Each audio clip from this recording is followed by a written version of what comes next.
Hey les bambins, j'espère que vous allez bien, en tout cas moi ça va nickel. On se retrouve aujourd'hui pour une petite vidéo sur la finale de la Supercoupe d'Espagne entre le Real de Madrid et le FC Barcelone. Le premier gros match à enjeu de la saison est là, un premier titre pour ou le Barça ou le Real de Madrid, la finale rêvée. Mais avant d'analyser cette rencontre, n'hésitez pas à venir nous rejoindre sur le site VIP et sur les réseaux sociaux. Tout est en description et à l'écran également. N'hésitez pas à mettre le petit pouce, le petit commentaire et le pronostic pour cette finale de Supercoupe. Et n'oubliez surtout pas de vous abonner, on est au-delà des 12 600. Allez, on attaque avec l'analyse de ce classico entre le second du classement de Liga, le Real de Madrid, et le FC Barcelone qui est premier avec 3 points d'avance.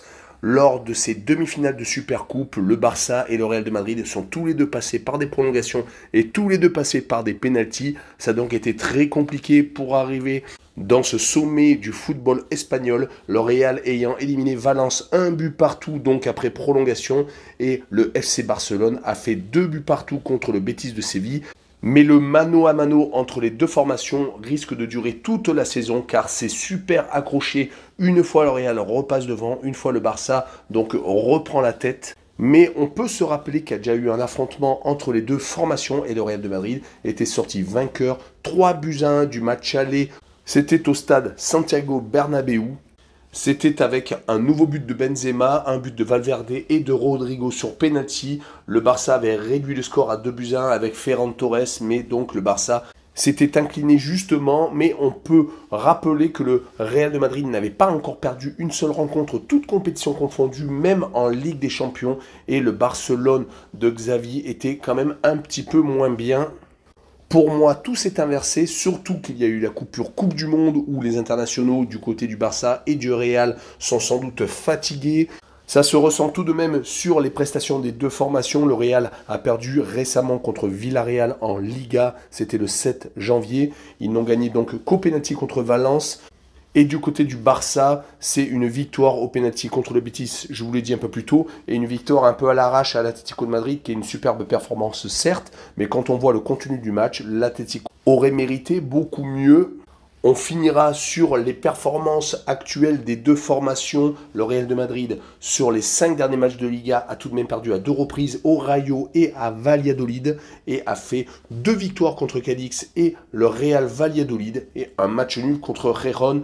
On a connu des meilleures passes pour les coéquipiers de Benzema. Du côté, par contre, du Barça, sur les 5 derniers matchs de championnat, 4 victoires et un match nul. Le match nul a été dans le derby contre l'Espagnol de Barcelone et les 4 victoires ont été contre Valence, Almeria, Osasuna et donc à l'Atlético de Madrid. Les Barcelonais ont donc un avantage au niveau de la dynamique.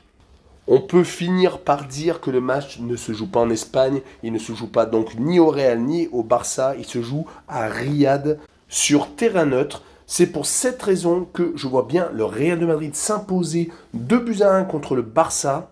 Avec l'expérience des grosses échéances ces derniers temps, ils sont tout de même détenteurs de la Ligue des Champions. Et le Barça est beaucoup moins solide en coupe qu'en championnat, où ils n'ont pris que 6 buts pour l'instant en Liga. Et quand on voit leurs 4-3 contre Intercity et leurs 2 buts partout contre le Betis de Séville, donc c'est un peu plus compliqué. Et je vois bien la double chance 1N avec une cote à 1,71. Voilà, on en a fini. N'hésitez pas à venir nous rejoindre. Un petit pouce, un petit commentaire et surtout abonnez-vous. Ciao les bambins!